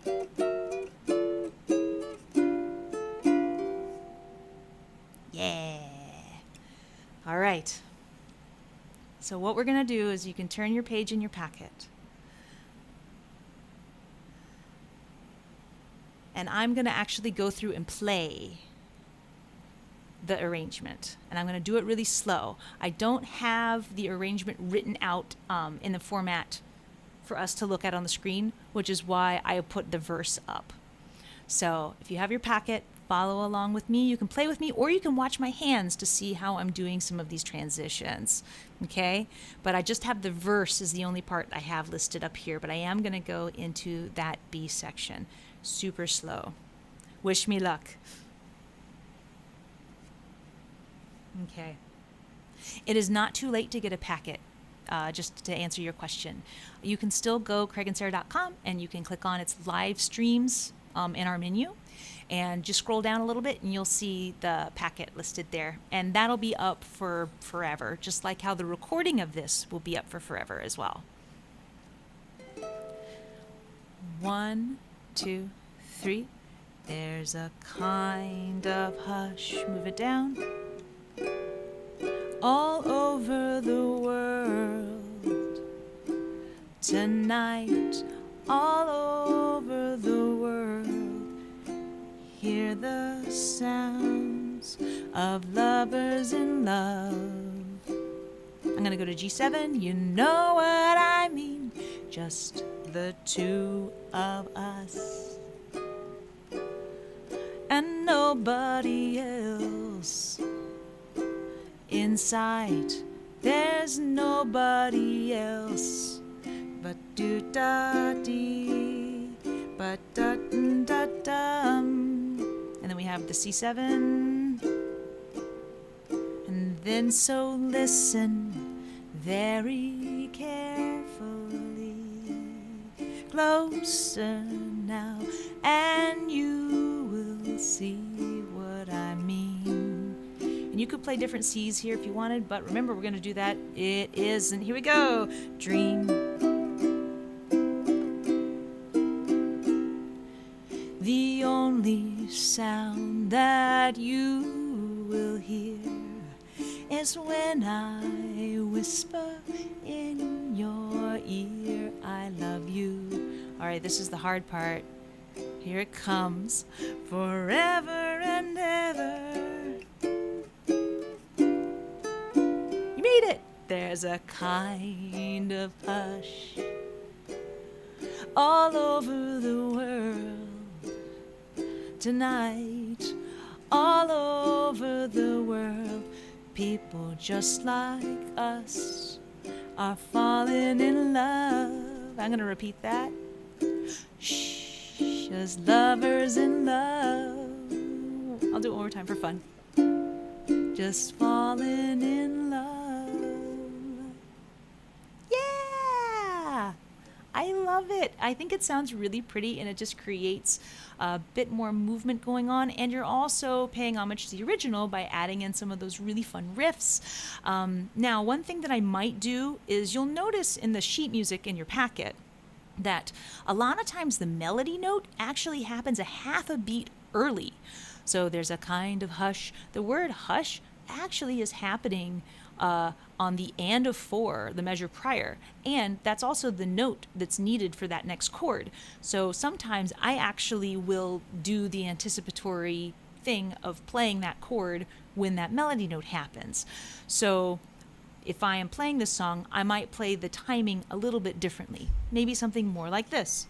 There's a kind of hush all over the world tonight, all over the world. People just like us are falling in love.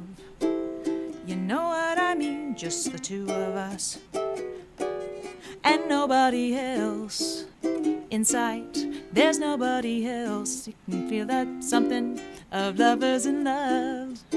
So the timing of it can be a little bit different. And for those of you that got the diaper package, I included a chord melody. And you'll notice in that chord melody that I do have us switching chords that half a beat early. And that's because of how the melody is being presented, even though technically the chord change is happening in that next measure. I think that's part of why this song is so catchy, is that it's got the syncopated thing happening with that melody and the chords. And I think that's part of why people love it so much. Woo! I love the person. I'm glad this isn't my first day.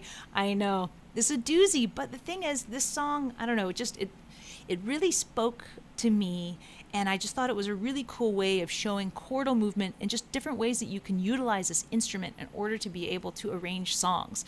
You don't have to make things this complicated if you don't want to, but I do want you to start thinking about, oh, you know what?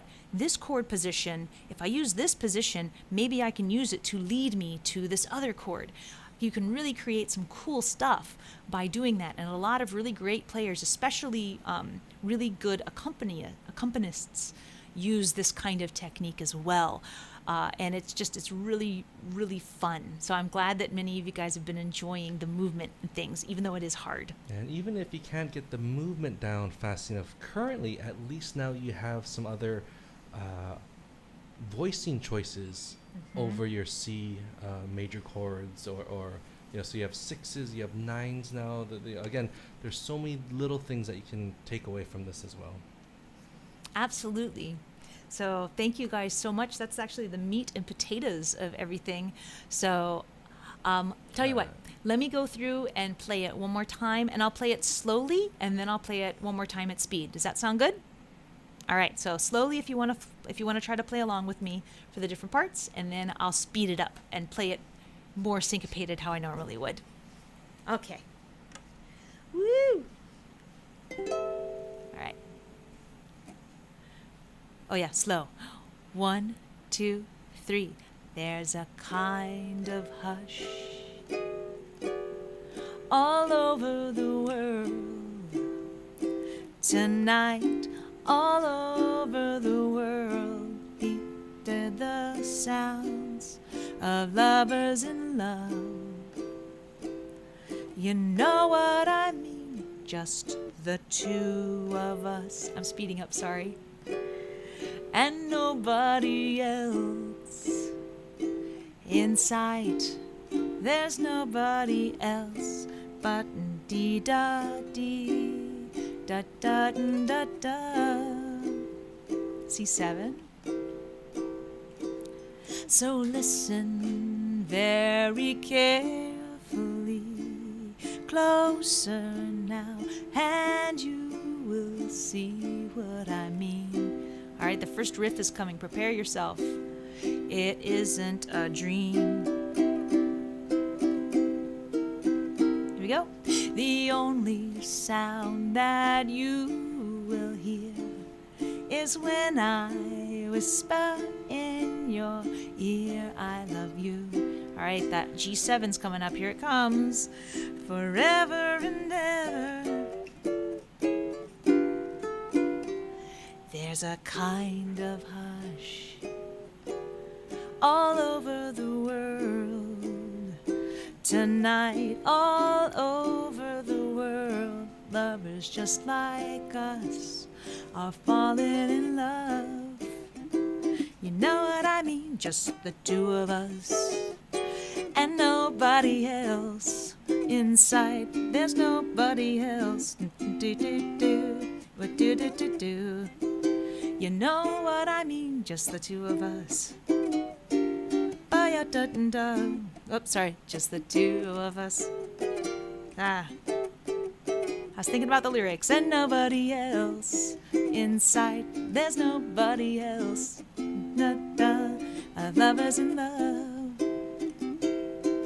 Add the 9 there. So listen very carefully, closer now, and you will see what I mean. It isn't a dream. The only sound that you will hear is when I whisper in your ear, I love you. Here we go. Forever and ever. There's that G note. There's a kind of hush all over. Whoops. There's a kind of hush all over the world tonight. All over the world, people just like us are falling in love again. Lovers in love. Hush. Woo! You can also do other variations. You don't have to come up here every time. You can tell that I actually went back to an old habit where I tried to stay down here for one of the verses. But because I wanted to play what I was teaching, I made sure to stop and correct myself. But you can totally take this arrangement, change it up however you would like. You can use some of the things and then take away others. Again, this is just a base so that you can start thinking about your own arrangements and creating movements in your own pieces. Can you play a bit of the chord melody that you had in the practice for the Decker? So the chord melody part, it has some of the same stuff, and you'll notice that I snuck in a little bit of the chord melody when you've got the lovers in love, right? You're actually playing a little piece of it with the chords that I'm having you play. I don't know if I'm going to play it exactly how I wrote it out, because I tried to write it as a very much a bass, but... And then you can go to this guy, because you in this song you hear that la la la la la la la la la la, so you can add some of that if you're wanting to. But there's a kind of hush And then I jump up. Oh, hold on. Let me pull up the chords real fast. Oh, yeah. E7.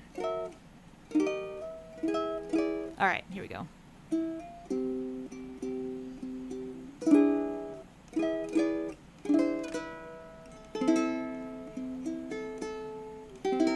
And then jump up.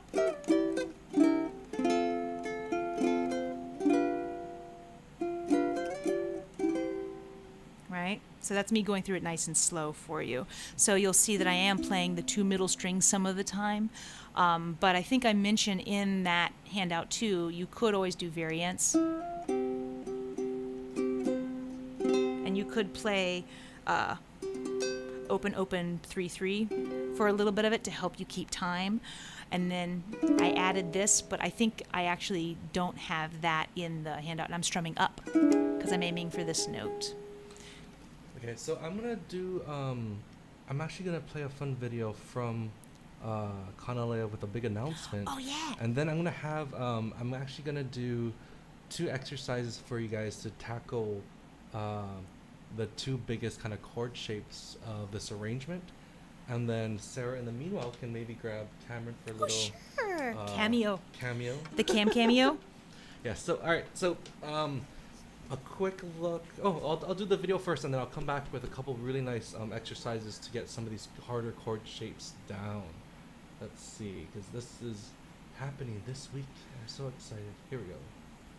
Aloha to the Kanilea Ohana all over the world. I'm Kaimana Souza, and I come to you today with some incredible news. Kanilea Ukulele is opening a brand new showroom in the Windward Mall right here in our hometown of Kaneohe.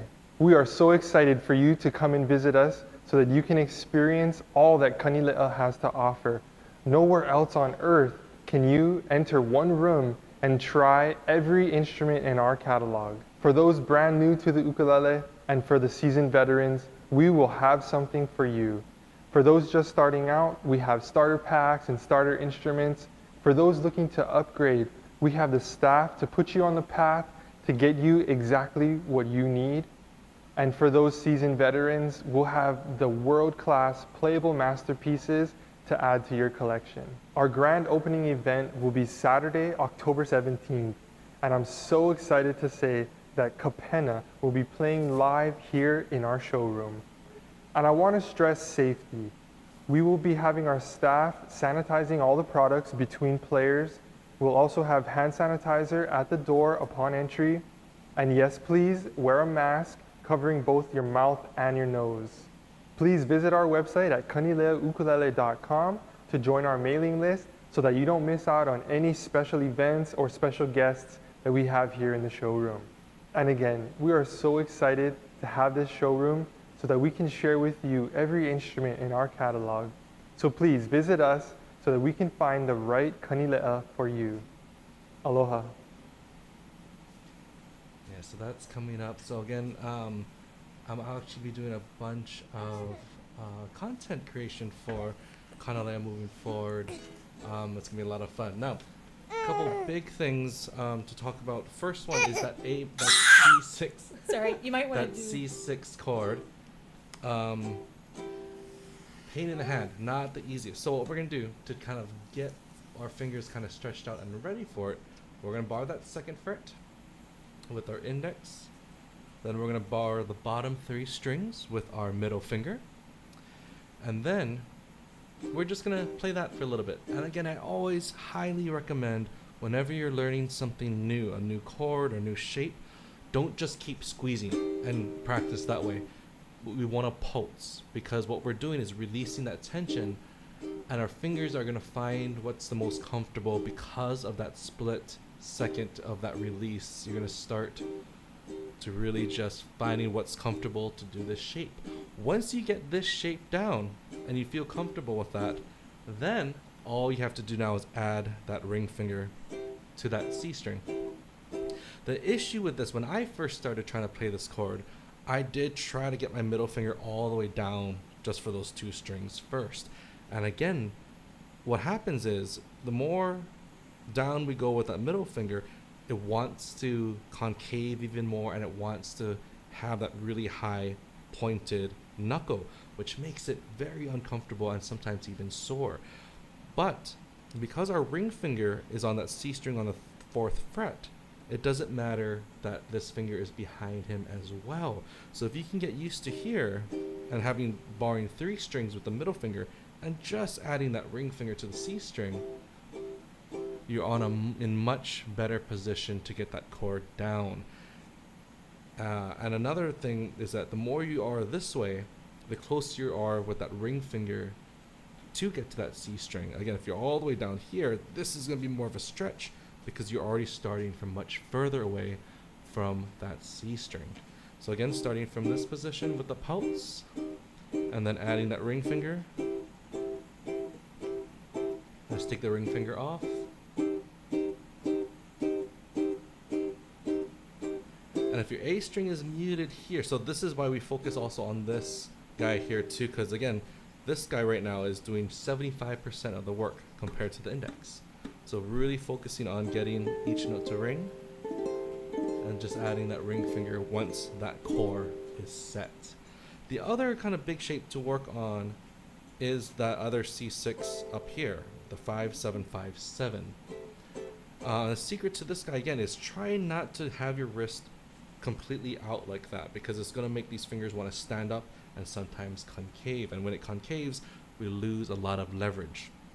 So again, part of it is again that nice resting spot on the side of your index, bringing those fingers down, and you'll see the tip of my thumb just hanging out and that nice straight wrist, but there's so much power because you see how those fingers curve. And again, pulsing my chord, and then just to kind of experiment and even push forward from here, what we can do is take that ring finger, bring it down a fret, followed by the pinky. Let's start again, 5-7-5-7. Let's bring our ring finger down 1 fret, and then the pinky. So something that I did to kind of work on this is that I started up 8-10, 8-10. Oh no, 10-12, 10-12. And then I would drop to the 8th fret, 8 and 10. Same thing. And then now it's going to be 6 and 8. And then 4 and 6. And 2 more down.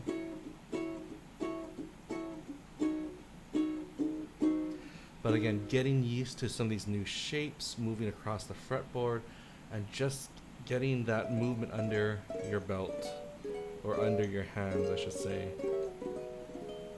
And you can even use your favorite kind of finger roll if you want, so like a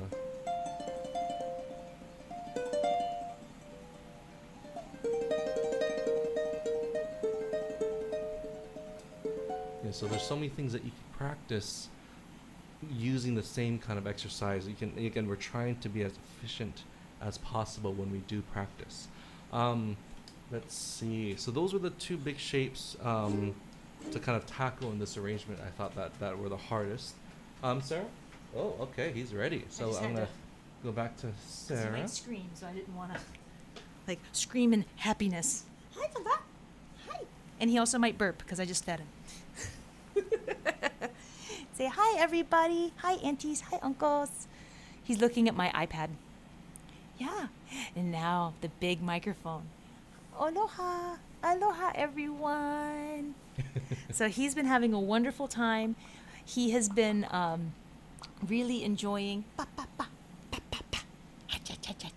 He's really been enjoying eating papaya and all the fresh fruits.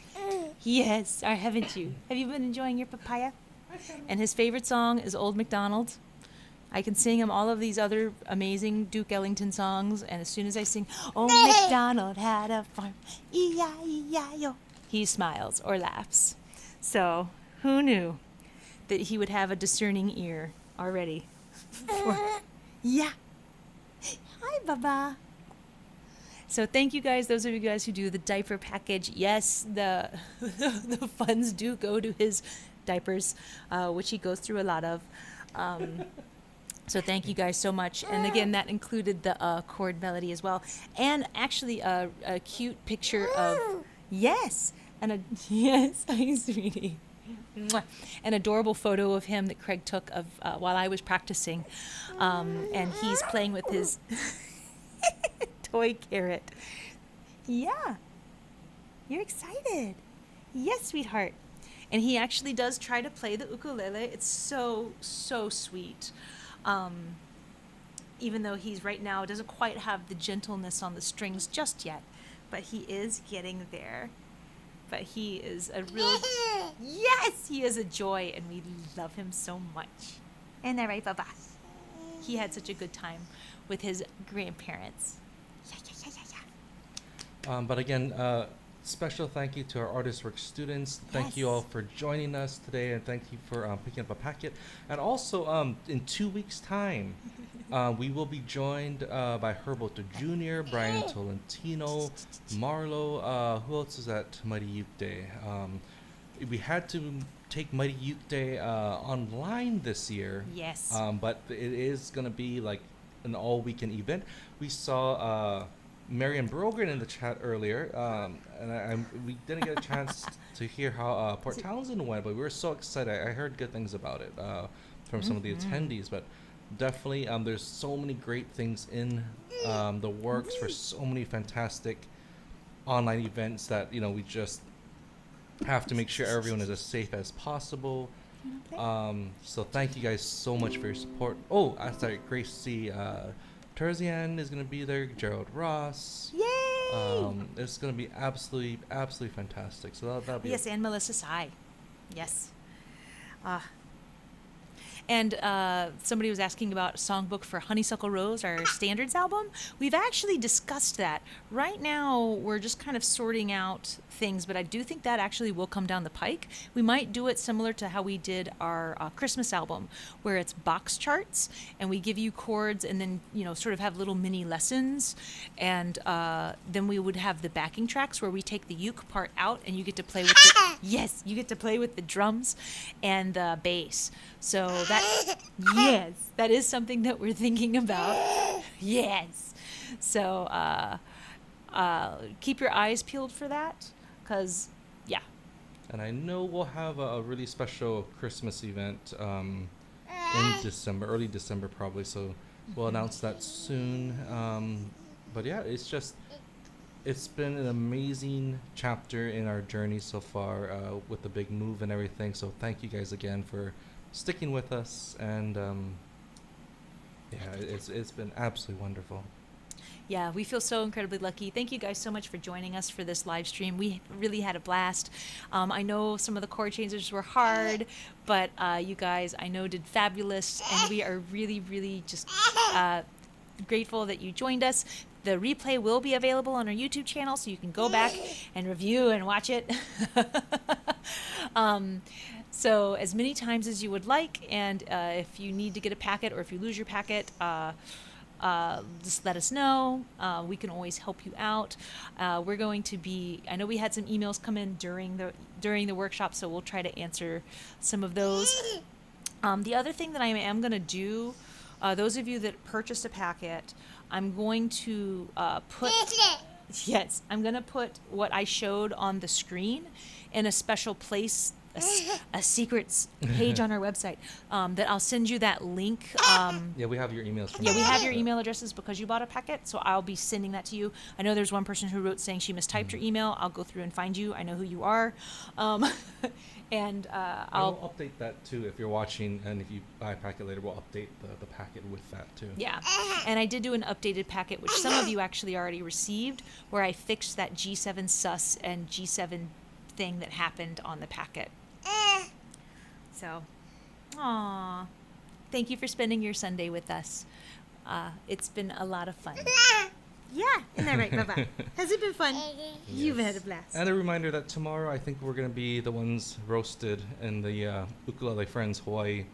And by we mean Craig. Live stream. So that'll be on Facebook at 10 a.m. I think Hawaii, 1 p.m. Pacific. Yeah, I'll be there, but I think Craig is the one getting roasted. Oh. Well, thank you guys again so very much. And until next time, Bye, everybody. aloha. Aloha. Aw, Cameron, you're so cute.